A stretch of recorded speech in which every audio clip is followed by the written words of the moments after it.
Hi, guys. I just want to read something and I'm going to read out the New Living Translation.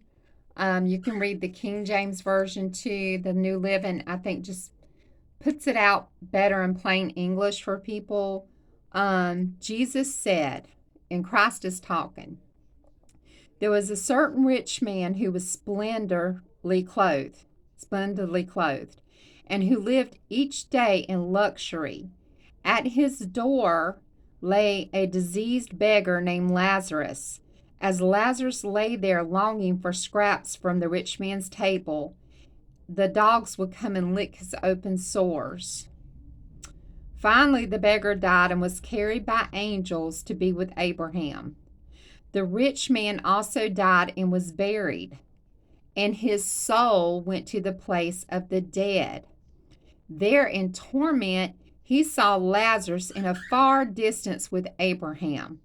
The rich man shouted, "Father Abraham, have some pity. Send Lazarus over here to dip the tip of his finger in water and cool my tongue, because I'm anguished in these flames." But Abraham said to him, "Son, remember that during your lifetime you had everything you wanted, and Lazarus had nothing. So now he is here being comforted, and you are in anguish. And besides, there is a great chasm separating us. Anyone who wants to cross over to you from here is stopped at the edge, and no one there can cross over to us."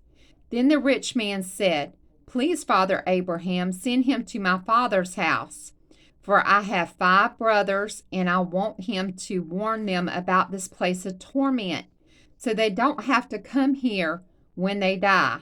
When they die." But Abraham said, "Moses and the prophets have warned them.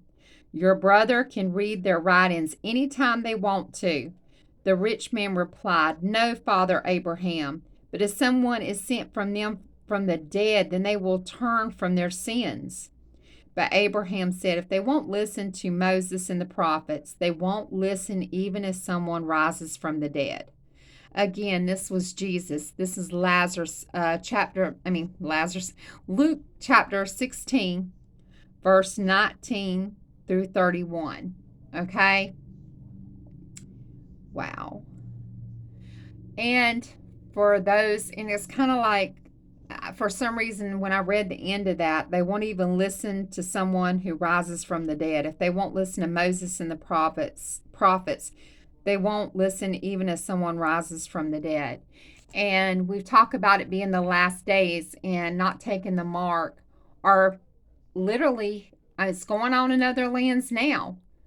I think we may be under attack soon. And I don't want to say over YouTube by what country, but a lot of people could die from this if this happens. Okay? And are you willing to stand for Christ? Or if they have you, or would you deny him? They have your family member they're fixing to kill him. What are you going to do? Okay, if you don't, and then people are like, "Well, I'm not going to deny Christ. I'm not going to take the mark of the beast."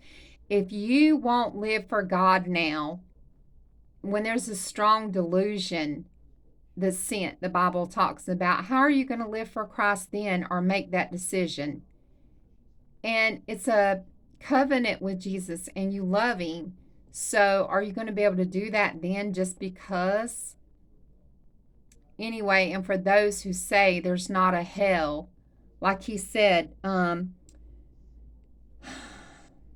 Abraham says, Moses and the prophets have warned them. Their brothers can read their writings anytime they want to.